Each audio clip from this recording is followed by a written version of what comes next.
Welcome to Through the Halls Network. My name is Marcus Freewalt. And I'm Andy Walpole. We're going to be flying through the halls today to update you on what's been happening in the nest. To start us off on this episode, we're going to be talking about our school's robotics program. Ranging from second grade to junior high, your child can be involved in building robots along with building lasting friendships. With us today, we have special faculty guests, Mrs. Mueller and Mrs. McLennan. Let's get right into it. St. John's provides high-tech hands-on courses where your child can program and code various networks and systems. With diverse coding and computer courses, the possibilities for creativity are endless. Today we have our reporter, Chloe Etzkorn, who is with our computer teacher, Mrs. McLennan, and our school's librarian, Mrs. Mueller. And also, as you can see, we're wearing our Disney-bound t-shirts made by Amy Holgrave. And the marching band will be leaving on Sunday, March 6th to go to Disney for a week, and we will be marching in the parade, so we are very excited for that. Today we are here with Mrs. McLennan, our computer and robotics teacher. Thank you so much for coming on with us today. You're welcome. So our first question here is, what is all involved with our robotics program at St. John's? You know, our robotics program probably started, I'm going to say maybe 10 or 11 years ago through Mrs. Clausen. So I believe she was at a class and was introduced to a Vex robot and thought it would be really neat to bring that technology here to the St. John students. I mean, back then it was just an after-school program or maybe a lunch program. And fast forward to today, now grades kindergarten through high school have the opportunity to work with robots. So I'll just kind of show you what different grade levels are doing. Grades kindergarten through 4 use our Lego education kits, and they build anything from twirling birds to hungry alligators to drumming monkeys. So they have to follow directions to build the robot. We then program them to perform different tasks. They use, for their programming, like sequence, which would be putting the programming blocks in the right order, loops, repeating tasks, and we also put sounds into there just because the kids really enjoy adding the sounds in. It's a lot of fun. And grades 5 through 6 will use our Spike Prime Lego education kits. 5th graders built a break dancer and programmed it to dance. 6th graders here soon will be making our motorcycle dude. And these robots now have multiple motors on them. Besides sequence and loops, they'll also use events. So if a certain event happens, what do you want your robot to do? And they also have color sensors. So they will be now using color sensors on their robots. Junior high will work with our EV3 robots.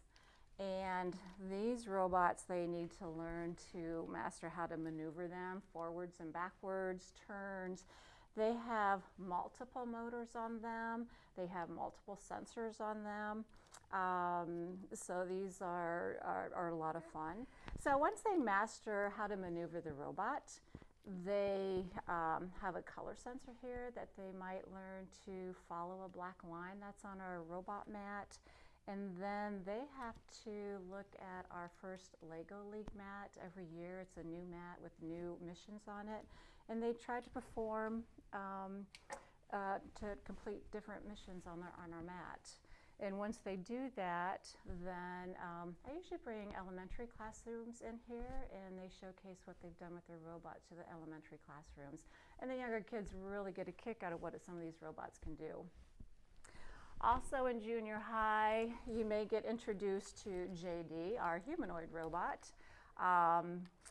They have to build JD, and JD actually has a camera in his head. He has RGB LED eyes that can be programmed. He's got gripper hands. So again, they build him and then they have to program JD. So JD can do all kinds of neat things. Walk, can dance, he can do headstands, he can do somersaults. So JD is actually a lot of fun to work with. For high school, they may go into JD in a little bit more detail. JD can recognize voice, he can recognize objects. And then we also have the opportunity to use our Vex Exp Kits. So again, these robots have to be built, again, then programmed. They got multiple motors, multiple sensors.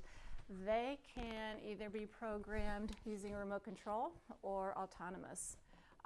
So as you can see, we start out fairly simple and in kindergarten, and as we progress every year, we just build upon and add more tasks. If you look around us today, there's robots and computers everywhere, and so I guess what I would like to do is just lay the groundwork for this type of technology. And if it sparks an interest, maybe that's a career choice that somebody would like to pursue after they leave St. John's. Because there's going to be jobs, well-paying jobs, and there's probably going to be jobs available that we don't even know exist right now. So that's what I would like to do with this program. Thank you so much, Mrs. McLennan. You're welcome. Can you talk about our creator space? Yes, our creator space is for students kindergarten, even the early birds through grade 12, and it is located on the south side of the RA Gymnasium next to the robotics room. What is all in it and who can utilize it? Well, like I said, it's for the early birds all the way up to seniors. Anybody in a class or even when they're in free time, if I'm available, they're allowed to use the space.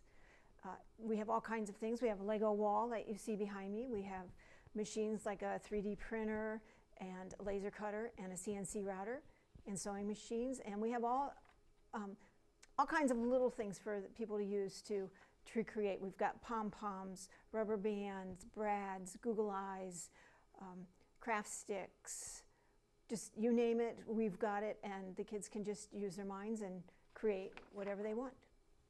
How does our creator space help our students learn and grow? Whenever you are creating, you are using your mind and your thinking, and it's fun. That's how it really helps us the most, is using our imagination and building and trying things and failing and trying again. I believe it was Albert Einstein who said, I tried 99 times and I failed, but the 100th time I succeeded. And that's what we need the kids to do. They try, they lose, they try again, and they get it figured out. So that's really building what you have up here, that problem solving and collaborating with other people to figure things out. That's where the strength's are. Thank you so much, Mrs. Mueller. You're welcome. Thank you, Chloe. Up next, we have our Dsj Fun Fact for the week, told to us by Olivia Hines. What's the fun fact today, Olivia? Thank you, Marks and Andy. Did you know that the first senior class play in the new gym was in 1957? The musical was The Showboat. In 2022, Shrek the Musical will be the 65th school play to be held in what is now the Robert A. Arnton Gymnasium. Signing out, Olivia, who puts the fun in fun facts. Well, well, the more you know, right, Marcus? That's right. Thank you all for listening, and be sure to stay tuned for our next episode. Also, make sure you tell your friends and family about our channel. Our info will be posted on our website below. Don't forget to hit that like and subscribe button to Through the Halls Network. Until then, see you next time.